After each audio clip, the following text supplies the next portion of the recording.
Hello students, welcome to online classes. I am Sumit Prajapati and I am going to start class 10th Social Study chapter Agriculture from Geography. In the previous video, I have discussed about the types of agriculture, cropping season and crops of India. In this video, I shall discuss about the major crops of India. इसमें हमें पढ़ना है कि जो हमारे major crops कौन कौन से हैं. तो जो हमारे कई मेजर क्रॉप्स हैं, कल की वीडियो में बताया गया था कि जो मेजर क्रॉप्स हैं वह फूड क्रॉप्स, कैश क्रॉप और प्लांटेशन क्रॉप्स थे. तो हमें पढ़ना है फूड क्रॉप्स. तो फूड क्रॉप्स में जो भी मेजर क्रॉप्स आएंगे उनके बारे में हमें डिटेल से लिखना पड़ता है. तो हम इसको एक ट्रिक के माध्यम से बताने जा रहे हैं हमें कैसे लिखना होगा. अगर कोई भी एक क्रॉप्स आएगा तो उस क्रॉप्स के बारे में हमें इन हेडिंगों, ये जो हम कंटेंट लिखे हैं, इन्हीं कंटेंट के अंदर हमें वर्ड को लिखना है, जिससे कि हमारा आंसर शॉर्ट में और पूरा हो जाएगा, जिसमें हमें फुल मार्क्स मिल सकते हैं. अगर इसमें से कोई 1 मार्क्स 2 मार्क्स का भी क्वेश्चन पूछा जाएगा तो वह भी इससे हम लिख सकते हैं. तो पहले हम लोग पढ़ेंगे जो हमारा क्रॉप्स होगा वो राइस. तो हमारा राइस, आज राइस पढ़ेंगे और बीट के बारे में पढ़ेंगे.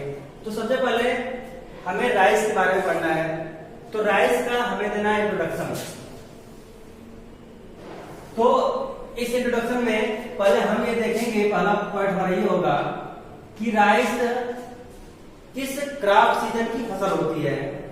तो rice is a kharif crop. पहले तो हमें किसी भी क्रॉप्स की इंट्रोडक्शन देने में पहले हमारा पॉइंट ये होगा कि वो खरीफ है, रबी है या फिर वो जायद है.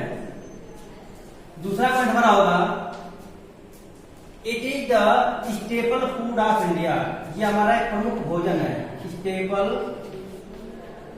Food of India, because this crop is more like in southern and northern plain of India.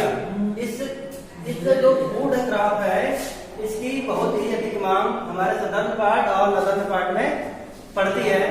अब जो हमारा तीसरा हमारा इंट्रोडक्शन होगा वह यह होगा कि rice India is the second largest producer of rice. अभी India is the second largest producer of rice. ये हमारे 3 इंट्रोडक्शन हो गए. अब हम इंट्रोडक्शन में चाहे 2 लाइन भी ले सकते हैं. तो हमारा पहला इंट्रोडक्शन हो गया rice is a kharif crop. दूसरा हो गया rice is the staple food of India. तीसरा हो गया India is the second largest producer of rice. इसमें वर्ल्ड में इंडिया का सेकेंड स्थान है राइस को प्रोडक्शन करने में. अब तो ये तो हमारे हो गए इसके इंट्रोडक्शन में. अब हम ये जान लेते हैं कि इंडिया सेकेंड है तो फर्स्ट कौन होगा? China. China is the largest rice producing country in the world. अब हमारा जो दूसरा हेडिंग होगा वो होगा जियोग्राफिकल रिक्वायरमेंट. मोस्टली एग्जाम में पूछता है कि right the geographical requirement for किसी क्रॉप के बारे में, rice, wheat, sugar cane, jute, millet, किसी के बारे में पूछ सकता है. तो हमारा जो जियोग्राफिकल रिक्वायरमेंट होगा वो क्या होगा? देखिए जो हमारा उसमें होगा टेम्परेचर. तो टेम्परेचर, अब इसको कितने टेम्परेचर जरूरत पड़ेगी? तो ड्यूरिंग, पहला पार्ट होगा ड्यूरिंग द सोविंग टाइम, बुआई के समय it is required 24 degree centigrade temperature. जब इसकी बुआई करते हैं तो उसमें हमें कितना टेम्परेचर की जरूरत पड़ती है? 24 डिग्री सेंटीग्रेड की जरूरत पड़ती है। अब जब इसकी जब ये पकता है तो रिफाइनिंग में क्या पड़ती है, कितनी जरूरत पड़ती है? तो ब्राइट सनशाइन एंड वाटर, देखिए bright sunshine and water, bright sunshine and water essential during ripening time, पकते समय इसको रिपनिंग स्टेज। देखिए जो टेम्परेचर हमारा है इसको during the sowing time it required 24 degree centigrade temperature and in ripening stage it required bright sunshine and water. उसमें water और ब्राइट सनशाइन की जरूरत पड़ती है इसके पकने के स्टेज में। ये तो हमारा हो गया टेम्परेचर। अब बात करें रेनफॉल की। अभी इसको कितने रेनफॉल की जरूरत पड़ती है? तो जो हमारा राइस क्रॉप होता है इसमें पानी की जरूरत अधिक पड़ती है। It require abundant water for growing. तो इसमें जो वाटर होता है इट रिक्वायर वाटर या it require rainfall between 150 degree centigrade to 300 centigrade, sorry 300 centimetre, require 150 centimetre to 300 centimetre rainfall. देखिए अगर बात करें रेनफॉल की तो जो इसकी रेनफॉल होगी इट रिक्वायर, क्योंकि स्पेस का यहाँ पर लिखा गया है, it require rainfall between 150 centimetre to 300 centimetre. Because आप कह सकते हैं कि rice crop in grown where there rainfall occur between 150 centimetre to 300 centimetre. अभी कुछ एरिया ऐसे होते हैं जहां पर अगर इससे कम बारिश होती है, तो अगर उससे कम बारिश होती है तो वहां पर इसको इरिगेशन के माध्यम से भी हम वहां पर खेती कर सकते हैं। अब देखिए क्लाइमेट, अगर हमारा क्या होगा, हमारा क्लाइमेट होगा। अब इसको जो क्लाइमेट होगा हॉट एंड ह्यूमिड क्लाइमेट, देखिए इसको कैसे करना चाहिए, हॉट एंड ह्यूमिड क्लाइमेट। अब देखिए जो rice is required, rice is required hot and humid climate. या ये पूछ सकता है क्वेश्चन कि which type of climate required by the rice cultivation. तो राइस कल्टीवेशन के लिए किस तरह के क्लाइमेट की जरूरत पड़ती है? तो हॉट एंड ह्यूमिड क्लाइमेट की जरूरत पड़ती है। अगला है सॉयल। देखिए जो mostly the rice is cultivated in variety of soil. यह कई तरह के सॉयल में उगाया जा सकता है, बट एलुवियल सॉयल, इसमें कौन है alluvial soil. Alluvial soil is the best for growing. Alluvial soil is the best for rice cultivation. इसके अलावा हम जो ब्लैक सॉयल है उसमें भी खेती करते हैं। तो इसमें जो सबसे मोस्ट जो सॉयल होती है वो क्या होती है, एलुवियल सॉयल में हम राइस की खेती अच्छे ढंग से कर सकते हैं। अब देखिए अगला जो हमारा होगा राइस एरिया ऑफ प्रोडक्शन, कहां पर इसको उगाया जाता है। तो the main rice producing state are, अब ये कौन कौन से स्टेट हैं जहां पर हम लोग राइस का कल्टीवेशन करते हैं? तो है बंगाल, हमारा है बंगाल,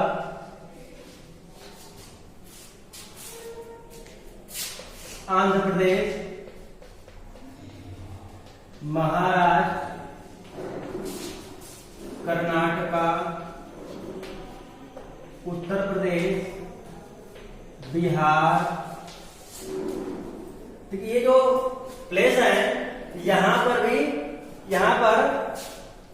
खेती, राइस खेती की जाती है। लेकिन कुछ पार्ट ऐसे जो पंजाब हरियाणा कुछ पार्ट ऐसे हैं वहां पर भी ऐसी खेती की जाती है, लेकिन वहां पर खेती करने के लिए इसको इरिगेशन की जरूरत पड़ती है।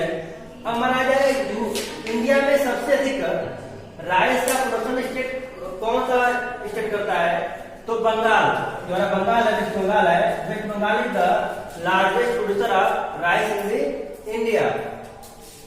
हमारा जो अगला क्रॉप होगा वो होगा व्हीट। हम अब जो व्हीट क्रॉप है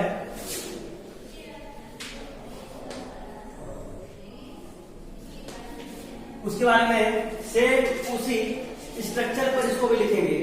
तो हमें व्हीट में भी क्या देना है, इंट्रोडक्शन देना है। तो अब हम बताए थे, अभी जो क्रॉप्स बताए गए थे ऊपर लिखेंगे यह किस सीजन में होता है। तो हम लिख सकते हैं पहला ये रबी क्रॉप है, ये रबी क्रॉप है, इट इज रबी क्रॉप, ये तो रबी क्रॉप हो गया। दूसरा हमारा हो जाएगा it is the second staple food in India. देखिए ये दूसरा, इसे second staple food like in India, ये इंडिया में लाइक के आधार पर ये दूसरा स्टेपल फूड है। और जो तीसरा हमारा हो जाएगा इंट्रोडक्शन में यह कि इसकी प्रोडक्शन स्टेज क्या है। तो India is the fourth, wheat में India is the fourth largest producer country in the world. अब देखिए इंडिया जो है व्हीट प्रोडक्शन में इसका जो स्थान है वो फोर्थ है। इसके पहले तीन कौन है, तो पहला रशिया है, दूसरा यूएसए है और तीसरा चाइना है, और जो चौथा स्थान किसका है, इंडिया का है। अब देखिए अब वही कंडीशन फिर हम क्या लिखेंगे, जियोग्राफिकल रिक्वायरमेंट। अब हमें इसकी जियोग्राफिकल रिक्वायरमेंट क्या होनी चाहिए, क्या होगी, तो जो इसकी जियोग्राफिकल रिक्वायरमेंट पहला टेम्परेचर। अब हमें व्हीट को ग्रो करने के लिए कितना टेम्परेचर चाहिए, तो इसको temperature 10 to 15 degree during the sowing time. देखिए चूंकि यह इसकी बुआई होती है विंटर सीजन में, तो during the sowing time, during the sowing time it require 10 degree centigrade to 15 degree centigrade. जब इसकी बुआई की जाती है तो जो तापमान होना चाहिए वो 10 डिग्री से लेकर के 15 डिग्री सेंटीग्रेड के आसपास होना चाहिए। आप देखिए रिपीटिंग टाइम में, during the repeating time, during the repeating time it require. अभी पकते समय चूंकि उसमें हमें गर्मी का माहौल होता है, तो उसमें जो तापमान होता है वह 25 degree centigrade to 28 degree centigrade. अब समझ लीजिए कि जो इसकी बुआई करते समय जो टाइम होता है वह 10 डिग्री सेंटीग्रेड से लेकर के 15 डिग्री सेंटीग्रेड होता है, जबकि रिपनिंग टाइम, जब इसकी पकने का टाइम होता है, तो उस समय इसको रिक्वायरमेंट जो होती है वह 25 डिग्री सेंटीग्रेड से लेकर के 28 डिग्री सेंटीग्रेड तक होती है। अच्छा रेनफॉल, इसमें इसको रेनफॉल की बहुत ही कम जरूरत पड़ती है, यह उस एरिया में होती है जहां पर रेनफॉल कम होता है। तो it require rainfall between between 50 centimetre to 75 centimetre. देखिए इसको इतना ही बारिश की जरूरत पड़ती है। अब क्लाइमेट, अब देखिए इसको क्लाइमेट, किस तरह के क्लाइमेट की जरूरत पड़ती है, तो cool and moist climate, cool and moist climate. Cool and moist climate during the sowing time, sowing time में कैसे चाहिए, ठंडा, कूल और मॉइस्ट क्लाइमेट चाहिए during the sowing time, during the sowing time. फिर सोविंग टाइम में हमें cool और मॉइस्ट क्लाइमेट चाहिए, जबकि रिपनिंग टाइम में वार्म एंड ड्राई क्लाइमेट। देखिए दूसरा हो जाएगा हमारा वार्म एंड ड्राई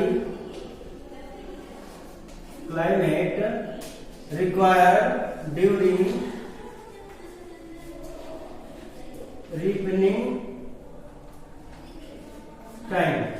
देखिए इसकी जो क्लाइमेट है, कूल और मॉइस्ट क्लाइमेट चाहिए बुआई करते समय, वार्म और ड्राई क्लाइमेट चाहिए पकते समय चाहिए। अब जो सॉइल, इसको इसमें किस तरह के सॉइल की जरूरत पड़ती है, तो it grow well in loamy. देखिए यह loamy and black soil, loamy and black soil. यह लोमी और ब्लैक सॉइल में, ब्लैक लोमी में जो दोमट मिट्टी होती है, उस मिट्टी में यह काफी अच्छे से उगाया जाता है। अब एरिया प्रोडक्शन, अब कहां कहां पर इसको उगाया जा सकता है, तो इसकी खेती जो है वह जो हमारे 3 स्टेट हैं, यूपी, हरियाणा एंड पंजाब,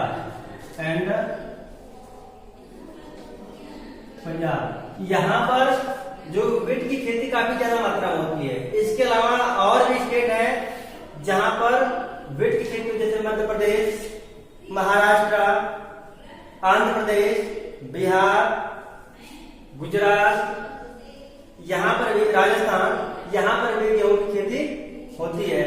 देखिए सबसे अधिक जो वीट प्रोड्यूसिंग एरिया है वो उत्तर प्रदेश में है। उत्तर प्रदेश में जो वीट प्रोड्यूसिंग एरिया ज्यादा है, जबकि हाई यील्ड जो सबसे अधिक पर हेक्टेयर हाई यील्ड होता है वो होता है पंजाब में। हम लोग कल के